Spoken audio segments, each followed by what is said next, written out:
All right. Good morning, boys and girls. We are on to chapter 15 in Shooting the Moon. We got two chapters left, 15 and then 16. And where we left off, Jamie's very concerned because Private Hollister was not at the rec center, and she's obviously concerned that he was shipped off to Vietnam. So maybe we'll get some answers in this chapter. All right. Think in your head, make some predictions to yourself. All right, here we go. He can't wait to see you right now, honey. He's on an important call.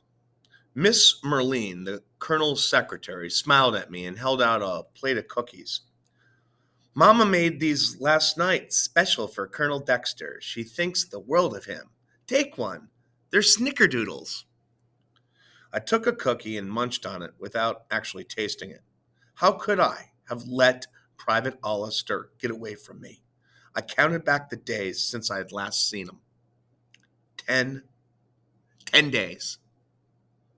Anything could have happened in that amount of time. He could have been shipped out to Vietnam, killed, and returned to the States in a body bag in 10 days. Easy. You want to sit down, sweetheart?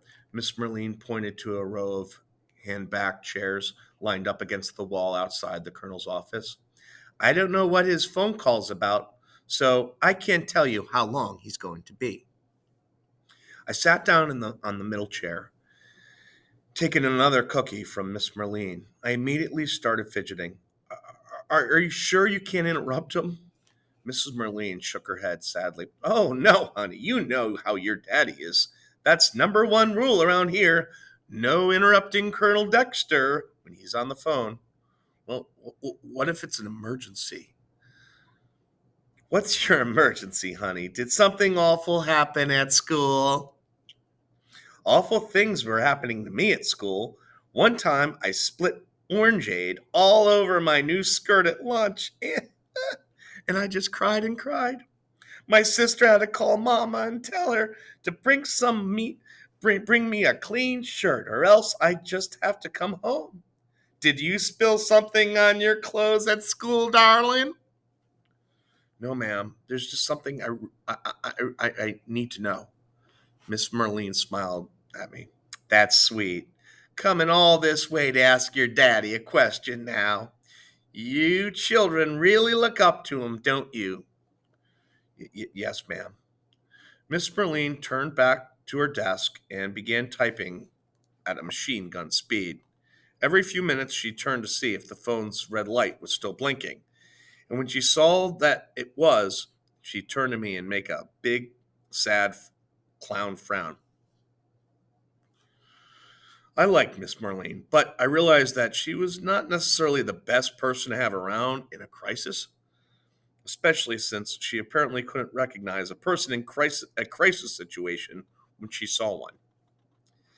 He's off the phone, honey, Miss Merlene cried after I'd been sitting in that chair long enough for my rear end to go numb. She picked up the receiver and pressed a button. Colonel, Jamie's here to see you, sir. Yes, sir, I'll send her right in. She turned to me and smiled like she'd just gotten me a date with Santa Claus. Go on in there, honey. He'll see you now. When I opened the door, the colonel was getting up from his desk, which was the size of a small car. On the walls behind him hung plaques in neat rows announcing his various awards and honors, and directly over his head was the 1st Cavalry insignia, needle pointed and framed by my mother, a shield with a black horse's head on the upper right hand side, a black diagonal slash running beneath it, the background a yellow gold. She made one for every post we were assigned. It was like having an embroidered history of the colonel's career. The colonel didn't bother with any small talk or niceties when he saw me. I'll take you home, he said, reaching for his briefcase. Your mother's waiting. I didn't come here for a ride. I walked in and closed the door behind me. I need to ask you about something. It's about Private Hollister. It can wait, the colonel said, coming around to the front of his desk and taking his cap from the coat rack. We need to get going. You can get to a breaking point with some people, and I had reached it with the colonel. I'd spent my entire life loving him better than anybody else in the world and looking up to him and admiring him, but I just about had it. I tried not to hold it against him that all my life he told me the Army way was the best way, but when it came down to it, he hadn't done the things the Army way at all. He'd done things the way everybody else did them. When he had a problem, he tried to take the cheater's way out. I'd done my best to overlook this fact once I learned it, but I'd had enough.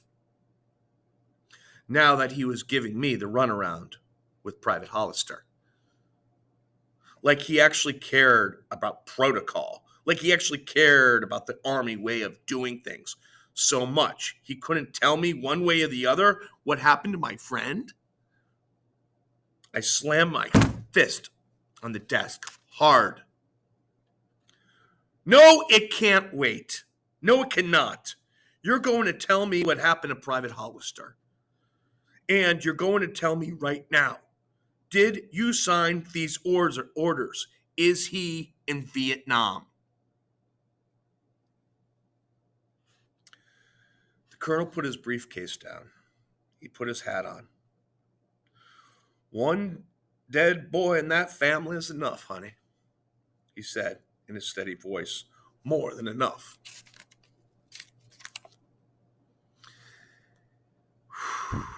It felt like every muscle in my body went slack when I realized what the colonel was telling me. So you didn't sign the orders? He didn't say anything for a moment. Then picking up his briefcase, he told me, your brother is missing. We need to go home.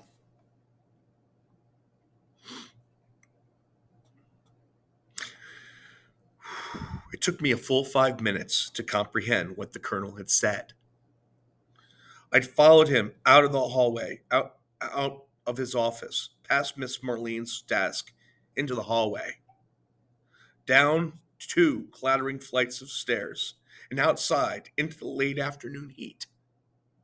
The parking lot still pulsing with it, the tires just minutes away from melting. I'd slid gingerly into the car, the leather seats still hot enough to burn, and I clicked on my seatbelt before I fully understood what the colonel meant when he said my brother was missing. He didn't mean that TJ was lost in the supermarket. He did not mean that TJ had gone home to a friend's house after school and had forgotten to call.